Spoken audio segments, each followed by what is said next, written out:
อข้าวอ๋อข้าวไม่ส่งค่ะไม่ส่งข้อค่ะเนาะไม่ส่งแต่ก็ขอตั้งมดตั้งเสียงค่ะวันนี้ก็เดี๋ยวเนาะได้ก็เขามานั่งรถไฟฟ้าเนาะลูกดี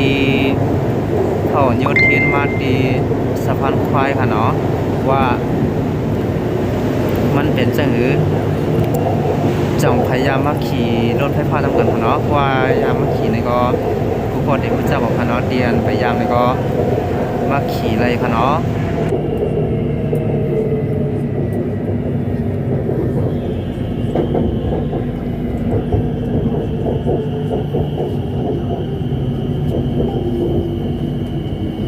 สะพานควาย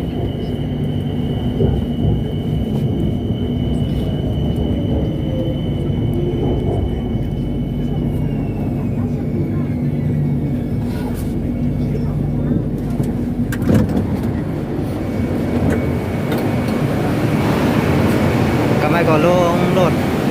ถเมล์ค่ะเนาะเด็กเดี๋ยวว่าค่ะเนาะเดี๋ยวพักครูค่ะพวกพักครูเขาก็ลงขึ้นไลน์ค่ะ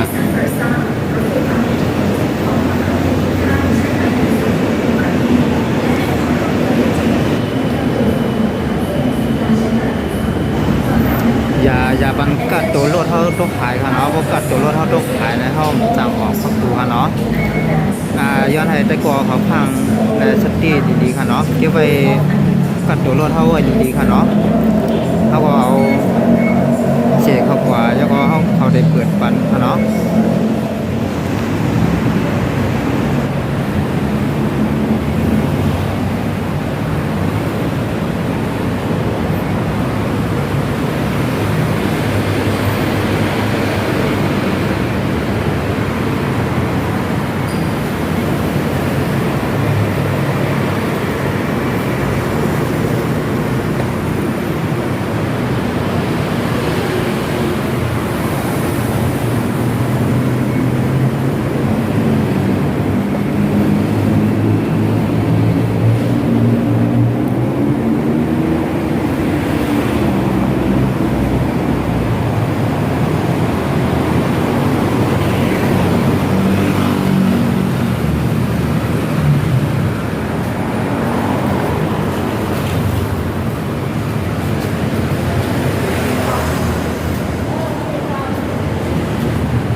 เท่าไปยันเงินพิมพ์ฝั่งต่างเขาเนาะและด้วยมไรแล้วก็ไรเจอแถม10 บาท20 บาทค่ะเนาะก็เป็นอันยินดียินจมค่ะที่ไรเจอแถมเปิ้น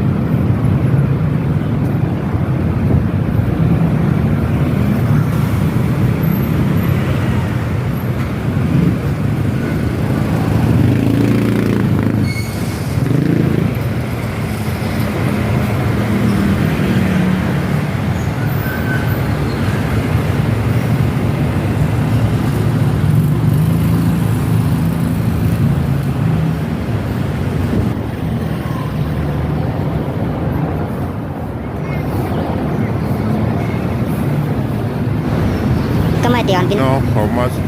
มาชิ ซื้ ม อผักค่ะเนาะมา ซื้อผักค่ะมาชิม ซื้อหมูลา ค่ะเนาะมาชิ ซื้อ ม หมูลาเยอะ ก็มาเลือกผัก ค่ะเนาะผัก ผักแค่นะคะเอา โลตาเคยมี ขึ้นนำมาชื่อ ค่ะเนาะ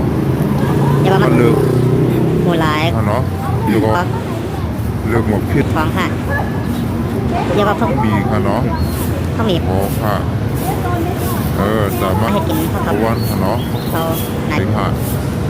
หมักเผ็ด โกบช่างนะคะ เนาะแต่ก็เขา ก็เลยเคยกิน เคยสั่งแล้วก็ อะไรนี่ ตักมาค่ะเนาะ โดยสองวันค่ะ มะเขือเทศโลเท่าไหร่วะนะ นี่ซีดานรู้แล้วเท่าไหร่พี่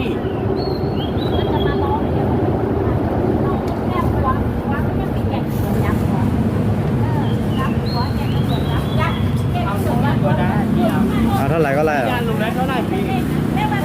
เข้าคลิปอ่ะเอาเท่าไหร่นะ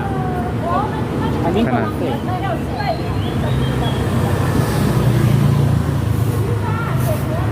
พริกเอาพริกไหม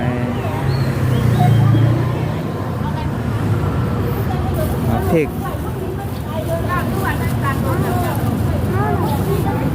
เอา